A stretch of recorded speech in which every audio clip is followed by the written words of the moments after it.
ಇವಾಗಿರೋ ನಿಯಮದ ಪ್ರಕಾರ 4 ಸಾಲಗಳು ಮಾತ್ರ ತಗೋಬಹುದು ಅನ್ನೋದು ಇದೆ.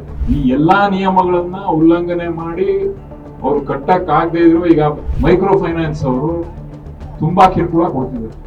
ಅವ್ರು ಕೇಳಿದ್ರೆ ನಾವು ಬಡ್ಡಿ ₹1.69 ಬಡ್ಡಿ ಆಗ್ತಾ ಇದೀವಿ ಅಂತಾರೆ. ₹1.69 ಬಡ್ಡಿ ಆಗ್ತಾ ಇದ್ರೆ ಸತ್ಯವಾಗ್ಲೂ ರೈತರು ಸಾಯ್ತಾ ಇದ್ದಾರೆ. ಈ ದಿನ.com ಪ್ರೀಮಿಯಂ ಲೇಖನಗಳನ್ನು ಪ್ರಕಟಿಸ್ತಾ ಇದೆ.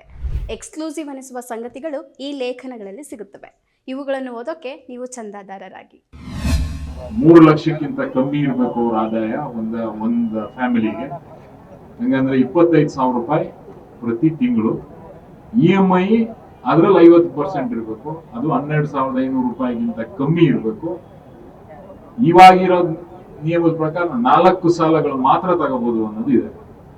ಈ ಎಲ್ಲಾ ನಿಯಮಗಳನ್ನ ಉಲ್ಲಂಘನೆ ಮಾಡಿ ಮೈಕ್ರೋ ಫೈನಾನ್ಸ್ ಅವರು ಕಟ್ಟಕ್ ಆಗದೆ ಇದ್ರು ಈಗ ಹುಡುಗ ಪಾಪ ಬಂದು ಹೇಳ್ಬಿಡೋದ, ಈಗ ಒಂದ್ ಸಾಲ ತೀರ್ಸಕ್ ಇನ್ನೊಂದ್ ಕಡೆ ಸಾಲ ತಗೊಂಡ್ರು, ಇನ್ನೊಂದ್ ಸಾಲ ತೀರ್ಸಕ್ ಇನ್ನೊಂದ್ ಕಡೆ, ಹಿಂಗೆ ಸಾಲ ತೀರ್ಸಕ್ಕೋಸ್ಕರ ಸೈಕಲ್ ಇಲ್ಲ, ಒಂದ್ ಸಾಲ ತೀರ್ಸಕ್ಕೆ ಇನ್ನೊಂದ್ ಕಡೆ ತಗೊಳ್ಳಂತ. ಈ ಎಲ್ಲಾ ನಿಯಮಗಳನ್ನ ಉಲ್ಲಂಘನೆ ಮಾಡಿ ಮೈಕ್ರೋ ಫೈನಾನ್ಸ್ ಅವರು ತುಂಬಾ ಕಿರುಕುಳ ಕೊಡ್ತಿದ್ದಾರೆ. ಸಾವುಗಳು ಜಾಸ್ತಿ ಆಯ್ತು. ಸರ್ಕಾರ ಗಮನಕ್ಕೆ ತರಬೇಕಾಗಿರೋದು ಏನಂದ್ರೆ, ಇಮಿಡಿಯೇಟ್ ಆಗಿ ಒಂದು ಸಮಿತಿ ಮಾಡಿ ಇದನ್ನ ಯಾವ ತರ ನಿಯಂತ್ರಣ ಮಾಡಬೇಕು ಅದಕ್ಕೆ ಕ್ರಮ ವಹಿಸಲೇಬೇಕಾಯ್ತು.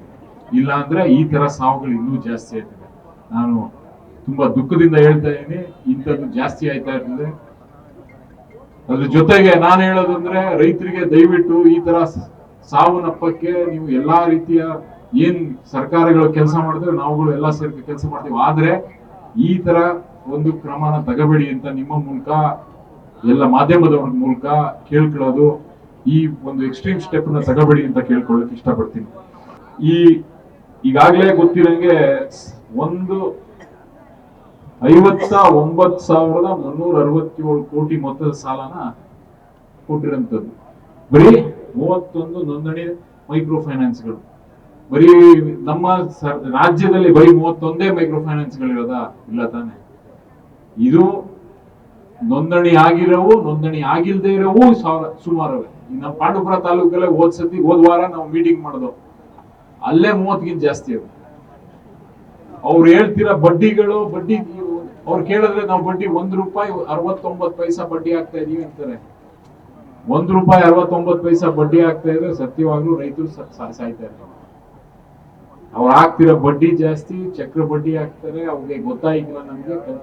ಅವ್ರು ಹೇಳ್ತಾರೆ ನಾವು ಎಲ್ಲಾರ್ಗು ಹೇಳ್ಕೊಡ್ತಾ ಇದೀವಿ, ಈ ತರ ಕಟ್ಟಬೇಕು, ಈ ಕಾರಣಗಳಿಗೆ ಮಾತ್ರ ಸಾಲ ತಗೋಬೇಕು, ಇನ್ನದಕ್ಕೆ ತಗೋಬಾರ್ದು ಅನ್ನೋದ್ರ ಬಗ್ಗೆ. ಆದ್ರೆ ಯಾವುದೇ ತರದ ಮಾಹಿತಿ ಕೊಡ್ತಿಲ್ಲ. ಅಲ್ಲಿ ಕೆಲಸ ಮಾಡ್ತಿರೋ ರೌಡಿಗಳ ತರ ವರ್ತನೆ ಮಾಡ್ತಿದ್ದಾರೆ. ಈ ನಿಮ್ಗೆ ಗೊತ್ತು, ರೈತ ಸಂಘಟನೆ ಹುಟ್ಟದಾಗ ಹೆಂಗಿತ್ತು, ಎಲ್ಲಾ ಊರಲ್ಲೂ ಬೋರ್ಡ್ ಹಾಕೊಂಡು ಸಾಲ ವಸೂಲಿ ಮಾಡಕ್ ಬಂದವ್ರನ್ನ ಊರೊಳಗೆ ಬಿಡಿಗಿಲ್ಲ ಅಂತ ಹಂಗ್ ಬೋರ್ಡ್ ಹಾಕಬೇಕಾಯ್ತು ನಾವೀಗ. ಈಗ ನಾವೆಲ್ಲಾ ಊರಲ್ಲೂ ಪ್ರತಿಯೊಬ್ಬರು ಒಂದೊಂದು ಊರಲ್ಲೂ ಬೋರ್ಡ್ ಐತೆ, ಆಗ್ಲೇ ಅದ್ರ ಮೇಲೆ ಬರೆಯೋದಷ್ಟೇ. ಮೈಕ್ರೋ ಫೈನಾನ್ಸ್ ಬರೋರು ಊರೊಳಗೆ ಕಾಲ ಹಾಕಿದ್ರೆ ಇಲ್ಲಿಗೆ ಹೋಗ್ಬೇಕಾಯ್ತದ ನಾವು. ಆದ್ರಿಂದ ಸರ್ಕಾರಗಳು ಗಮನ ಹರಿಸ್ಬೇಕು, ಎಚ್ಚೆತ್ಕೋಬೇಕು, ರೈತರನ್ನ ಉಳಿಸ್ಕೊಡ್ಬೇಕು. ನಬಾರ್ಡ್ ಅಲ್ಲಿ ಬರೀಕಿಲ್ಲ ಅಂತ ರಾಜ್ಯ ಸರ್ಕಾರದಲ್ಲಿ ಸುಮ್ಮನೆ ಕುತ್ಕೊಳಕ್ ಆಗಿಲ್ಲ. ರಾಜ್ಯ ಸರ್ಕಾರದಲ್ಲಿ ನಬಾರ್ಡ್ ಇಂದ ಬಂದಿಲ್ದೇ ಇರೋಂತ ದುಡ್ಡೇನಿದೆ ಅದನ್ನ ಸರ್ಕಾರದವ್ರು ತುಂಬಿಸ್ಕೊಡ್ಬೇಕು. ರೈತರಿಗೆ ಸಾಲ ಹೆಚ್ಚಾಗಿ ಕೊಡಿಸ್ಬೇಕು. ಇಲ್ಲ ಅಂದ್ರೆ ಬೆಂಬಲ ಬೆಲೆ ಕೊಡಿ, ಸರಿಗೆಲ್ಲ ಬೆಳೆಗಳಿಗೆ ಸಾಲ ಕೊಡ್ಬೇಡಿ. ಬೆಲೆ ಕೊಟ್ಬಿಟ್ರೆ ನಾವೇ ಸಾಲ ಕೊಟ್ಬಿಟ್ರೆ ಈ ಎರಡು ಕೊಡಿಗಿಲ್ಲ ಅಂದ್ರೆ ನಾವ್ ಎಲ್ಲಿಗೆ ಹೋಗೋದು?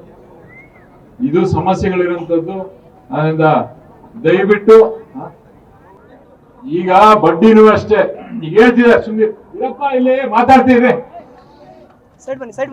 ಈಗ ಆಗ್ಲೇ ನಾಗೇಂದ್ರನ್ ಅವ್ರು ಮಾತಾಡ್ಬೇಕಾದ್ರೆ ಹೇಳಿದ್ರು, ಯಾವ ತರ 1 ಲಕ್ಷಕ್ಕೆ ಬಡ್ಡಿ ಯಾವ ತರ ಆಗ್ತಾವ್ರೆ, ಚಕ್ರ ಬಡ್ಡಿ ಆಗ್ತಾರೆ ಅಂತ.